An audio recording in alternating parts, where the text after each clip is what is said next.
And welcome everybody to the Daily Space Weather. I considered doing the video shirtless on horseback, but I decided against it.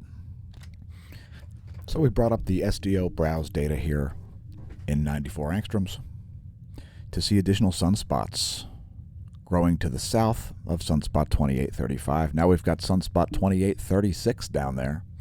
It's also beta class. The likelihood of significant solar flares has gone up significantly, and we see the coronal mass ejection that we forecasted continuing to play out. So here's the growth of those sunspots in just the intensity gram. We'll zoom in on that. And you can see right here by my pointer, perhaps sunspot 2836. Another beta class sunspot, much smaller than 2835. And as those umbrae separate, you can see these umbrae moving apart. That also increases the risk, or likelihood, I'll say, as it's not all that risky. It increases the likelihood of a solar flare. Again, there's a coronal mass ejection occurring as we speak. One on the far side is already in the process of releasing. The one on the Earth side is sort of taking its time. But you can see it's clearly now in the process of ejecting. That's why we forecasted it. Anyway, stereo A is located at Lagrangian point 5. For those of you who are new viewers and haven't watched the channel, there's a spacecraft that chases Earth through the solar system called stereo A. So Earth orbits like this. And stereo A follows it at Lagrangian point 5, which is a gravitational equilibrium point where the sun and Earth's gravity allows this to stay in this location with little effort and use of fuel.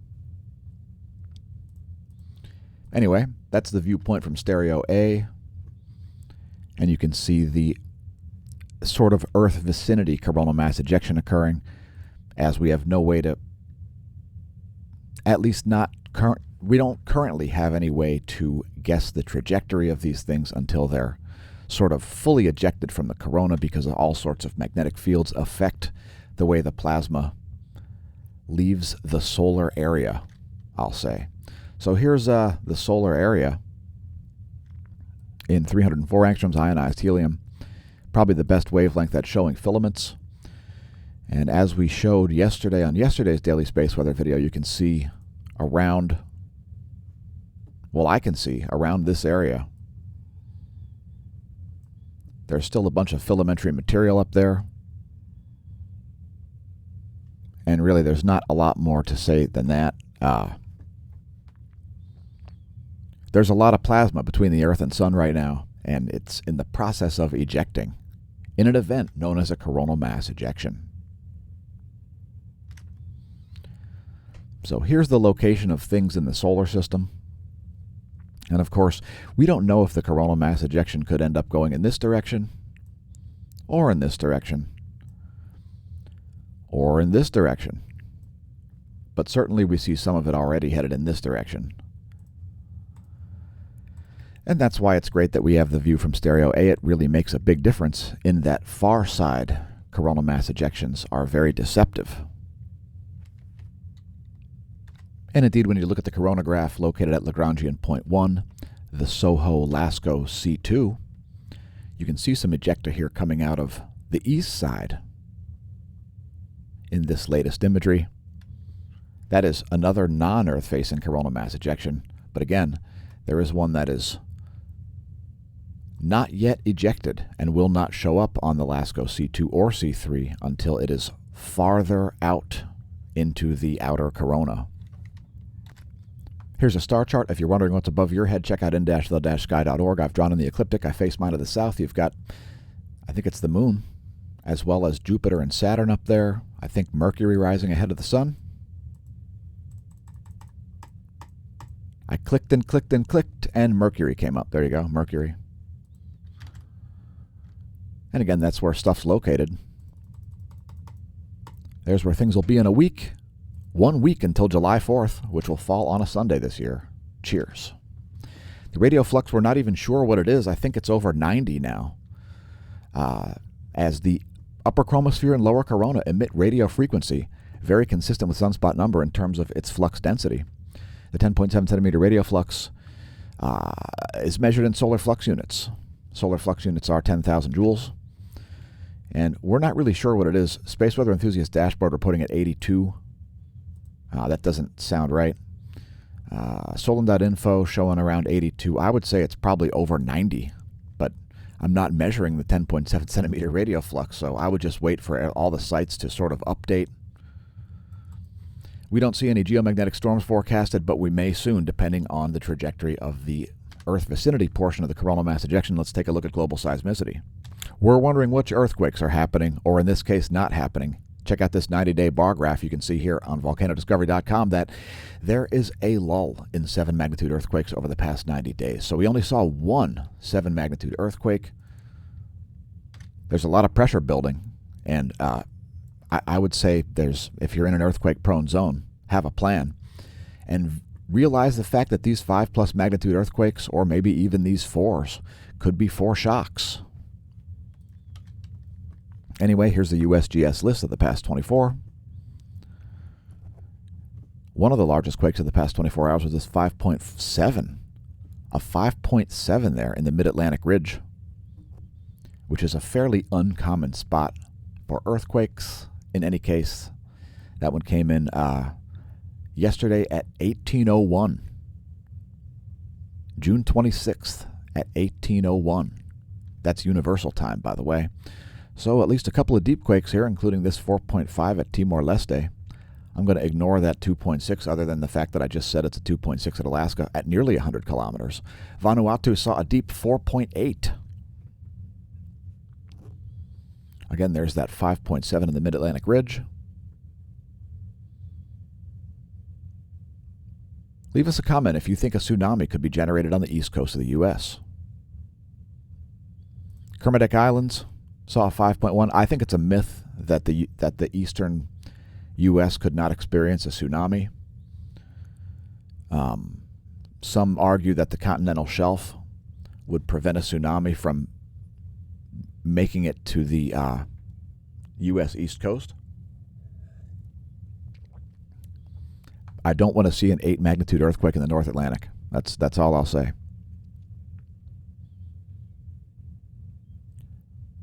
Kermadec Island saw 5.0. So yeah, earthquake lull overall here, folks. 7 magnitude quakes have been lacking. Bolivia, a 4.2 there at depth. Over 240 kilometers estimated depth of that. The Philippines saw a 5.4. So just remember, folks, these things could be foreshocks. And let's move to volcanoes. Etna, Mount Etna, the Sicilian volcano, saw another paroxysm. Produced another 30,000-foot ash plume, I think, yesterday. According to Volcano Discovery here, an eruptive column rose to 5 kilometers altitude. That's only about a 15,000-foot plume of ash there, but still quite significant eruptions from the Sicilian volcano. Also, Fuego in Guatemala exploding, 15,000-foot ash plume produced by that. Revenador in Ecuador exploding, similarly sized ash plume, flight level 150 over Revenador. Sabancaya intermittent emissions, 27,000-foot ash plume over Peru as it explodes, and Nevado State Chilean also exploding. A 14,000-foot plume of exploding volcanic ash and intermittent emissions are a reminder to not pole vault the caldera.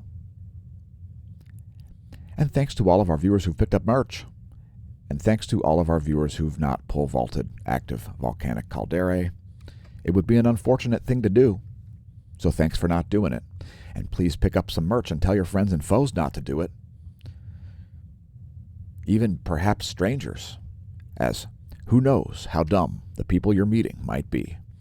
Next, looking at the GOES X-ray flux here over the past 3 days. Because remember, folks, ignorance is the root of all knowledge. And while there are indeed no stupid questions, there are indeed stupid people. In case you weren't aware, in case the year 2020, year of clarity, didn't make it evidently clear. No major flares from the sun over the past 24 plus hours here. And that's surprising. Don't be surprised to see an M-class flare. Yes, don't be surprised to see a flare in this range out of Sunspots.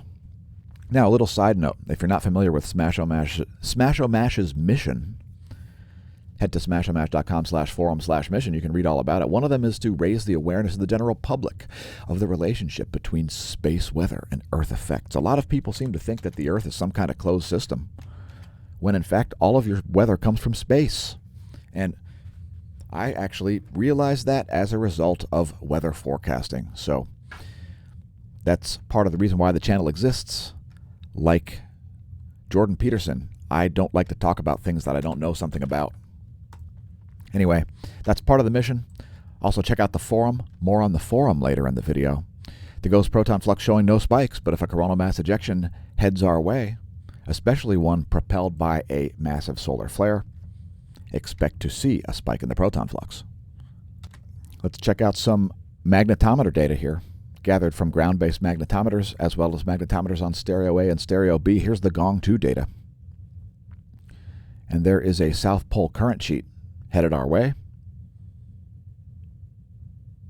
which may be delayed by those new sunspots. So Sunspot 2835 and Sunspot 2836 may delay the onset of the South Pole current sheet here for an extended period of time. Don't be surprised if I'm correct, as I've forecasted this stuff before, many, countless times.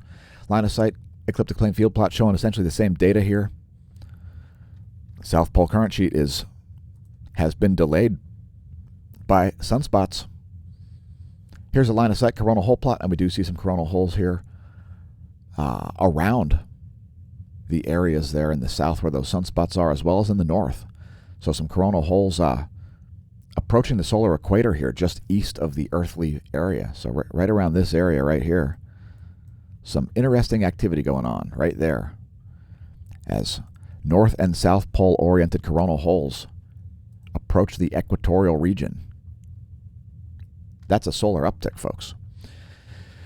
Next, looking at detected sunspot groups and coronal holes, the main features that you'll see on the sun. Did you know that coronal holes were not even understood that they existed until the 1990s, when the SOHO spacecraft was started looking at these different wavelengths and going, hey, what the heck is that? Why is there a hole in the corona?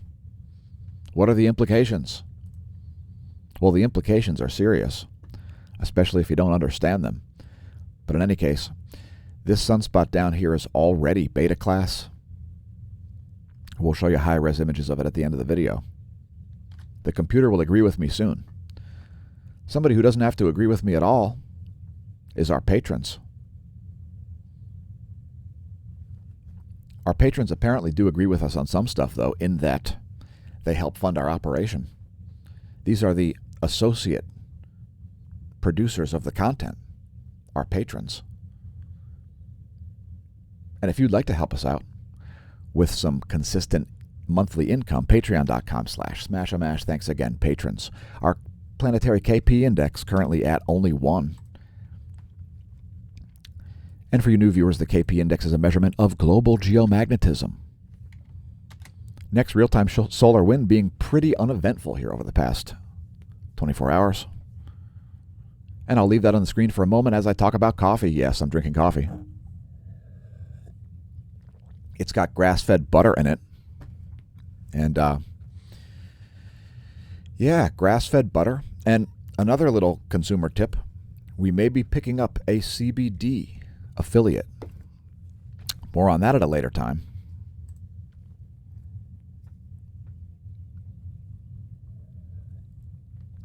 Current solar wind conditions are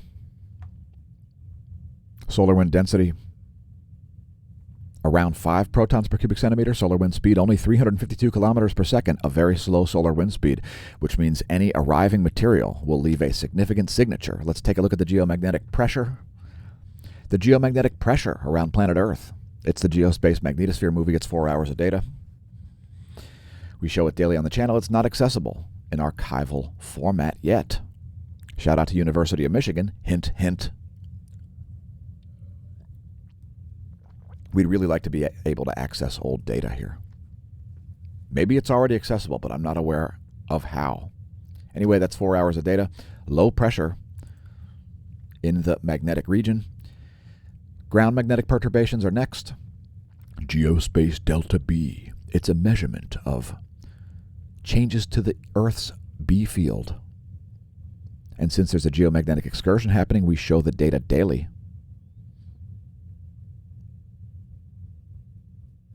Keeping an eye on the South Geomagnetic Pole, which is somewhere south of Australia. When I say eye on, well, the pun is intentional.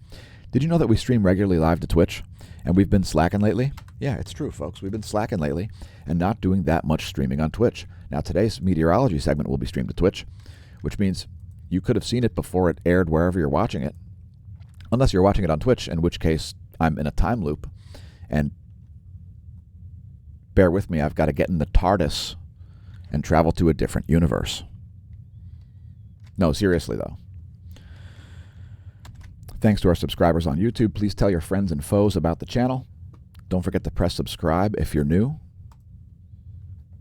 Let us know in the comments what your favorite social media is. And if you've got a YouTube channel, we'd be more than happy to appear on it, or perhaps have you appear on ours if you're doing something interesting. More on something interesting in a moment. Did you know that Keeb's Tunes here, Mr. Keebler, a channel that we've done some collaborations with, has up our video here, the Smash of Hazard theme song? Were you aware of this? Anyway, go subscribe to Mr. Keebler's channel. Here's our parody song of the Smash of Hazard. So yeah, thanks everybody who tunes in on YouTube, etc. Thanks, Mr. Anders, for creating an intro for us. So here's a little more about our solar events logger. And I got to turn that down a little bit. It's too loud. So we've got a solar events logger here on smashomash.com/forum. And I just wanted to note that our YouTube channel is the ultimate solar events logger. If you've been watching the daily space weather videos, you'd probably already be aware of that. We also have a BitChute channel. We've been uploading the meteorology segments there, for example. There's other exclusive content that you can't see on YouTube on the BitChute channel as well, if you weren't aware. Check it out. We haven't been doing that much exclusive content anywhere or updating the forums that much, as, well, we are in the process of obtaining additional corporate sponsorship. I'll just say that. Today's cosmology segment will be integrated into the daily space weather video, as I see no distinction between cosmology and heliophysics, as stars aren't understood by cosmology as a whole. And anyway, today's random object is number 838 at the Neil Gorell Swift-Bat X-ray Observatory. It's a Safer 2 galaxy known as ESO 103-35. So this is a Safer 2 galaxy, meaning that it has a specific type of spectra associated with it. And basically the classification of galaxies is largely dependent on the perspective from which we view them. This is the viewpoint from the XMM Newton project, the multi-mirror X-ray project. So that's galaxy ESO 103-35, the Safer 2 galaxy in X-ray frequency. Let's go to the other end of the electromagnetic spectrum and take a look at it on the 2MASS. There it is on the 2MASS, and it looks completely differently in infrared light, as you can see. So those are its thermal emissions. How about, oh, I don't know. How about in blue light? And you can see it looks quite a bit like a cigar-shaped galaxy, almost like M31 a little bit, the Andromeda galaxy. But here's the most interesting thing, I think. So here it is in ultraviolet light. And what you're looking at there is probably some kind of plasma emissions. And notice the way the shape is completely differently, right? So, I mean, the galactic disk is sort of like this. But that doesn't look anything like that at all. And it probably has to do with something with the main emissions out of sort of the galactic core area here, which typically come out of galactic cores perpendicular to the disks. So there's some kind of irregularities happening with this one, but in any case, it's tough to see because of the perspective. So anyway, here it is again in X-ray. That's my favorite frequency band for this particular object. And you can find all the links to this one yourself if you like. It's all at the Neil Gorell Swift Bat X-ray Observatory. You'll get linked to all of this from here. So here's its X-ray output, and you can see it's a quite consistent X-ray source. The upper right is the 16-year X-ray transient output. The upper left is the daily output. And the lower left is the 30-day. It's a very consistent X-ray source here.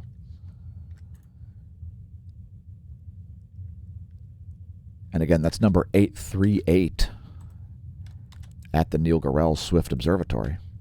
You can look it up yourself. It tracks 1,050 objects.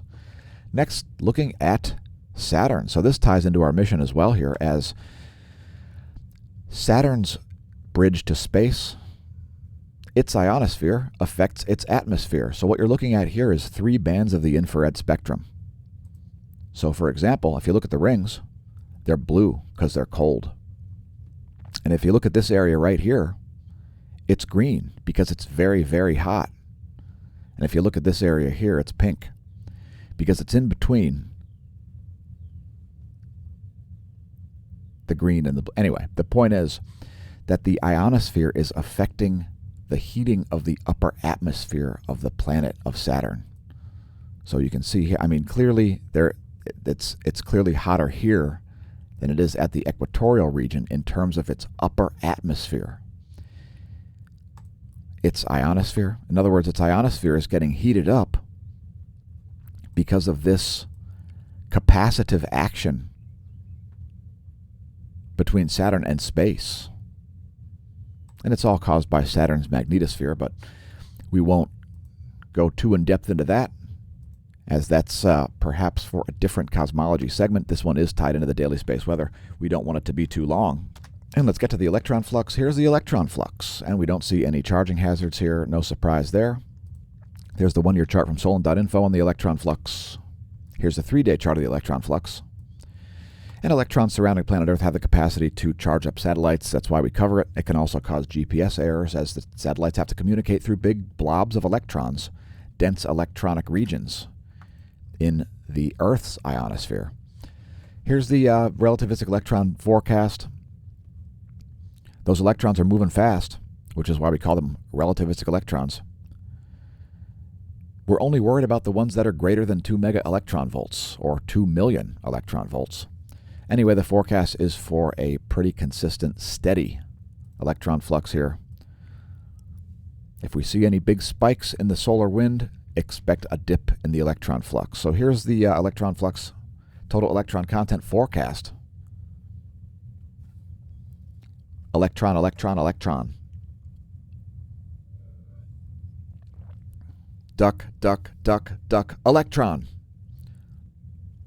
I'll let it play through a second time. It shows you GPS error locations most likely. And it's showing you the entire air column. Next, we're going to show you one slice of the air column. First, a diagram of the Earth's Van Allen belts to help you conceptualize what you just looked at. And here's the ionosphere. One slice of the atmosphere, just at around 300 kilometers of altitude, in vibrational frequency. And of course, if we had a 3D image of this, it would look very differently. As this is a 3D environment, we're just looking at this one portion, because the F layer is a very critical layer in the ionosphere for things like communication, and it's in many ways the most variable portion of the bridge between space and Earth. The F ionosphere layer. And we're seeing a little bit of a normalization here, so it's not looking as anomalously as it had for the past week or so, as we've been noting anomalies in the South Central Pacific. Anyway, here's the latest image from 10 o'clock Universal Time. Things looking pretty low vibration here over the sunny portion of the planet, as the sun is someplace around here right now. That's about where the sun is probably located. Anyway, continuing on. Here's a diagram of the atmosphere. showing you temperatures, electromagnetic radiation penetration, and the layers like the D, E, and F layer of the atmosphere. And if you don't check out our meteorology segments, check out our playlist. YouTube.com/smashamash/playlists contains all of our different features. YouTube.com/smashamash/playlists. And here come our bonus features for the daily space weather. Let's do it. First things first, El Teide's ground-based solar observatory here, looking at the sun from El Teide, Spain, in hydrogen alpha. And can we see any filaments still ejecting? There are certainly still some filaments still on the sun. So right there, you can see some filaments are still there. Some are in the process of ejecting, as we talked about earlier in the video. Here come some additional images of the closest star. It's the thematic map, which sort of color codes everything to make it, it's almost like cheating. If you don't know the difference between a filament and a prominence is just a filament that's off of the limb. And it looks like the GOES 16 might have seen a cosmic ray burst here. As you can see, this little line here, that's not because Nibiru went past. That's probably a cosmic ray on the GOES 16. Again, I would remind our viewers that the likelihood of significant solar flares has gone up, and there's a coronal mass ejection happening right now in the Earth-facing vicinity. Will it be truly Earth trajectory or not? We don't know yet. It's too early to see. Here's the latest intensitygram, Sunspot 2835 and Sunspot 2836, which is this new group down here. They're both beta class. They have opposite polarity umbrae. Here's the latest refresh in, and there's another active region rising there as well. Let's go back and see if we see umbrae there yet. No, indeed we don't. So here's another active region rising. You can see clear magnetic organization happening there. Here are the magnetic fields of those sunspots, and you can see 100% South Pole umbra, North Pole umbra, South Pole umbra, North Pole umbra. That increases the likelihood of solar flares, folks. Even large ones. Again, I said there's a likelihood of M-class flares. Here's some more imagery to close things out. This is the colorized magnetogram and 171 angstroms from the SDO. Thanks for tuning into the Daily Space Weather. Remember, stare at the sun, attempt to understand the physics, don't drink, and if you do, don't drive. Seriously, don't drive. Don't drive.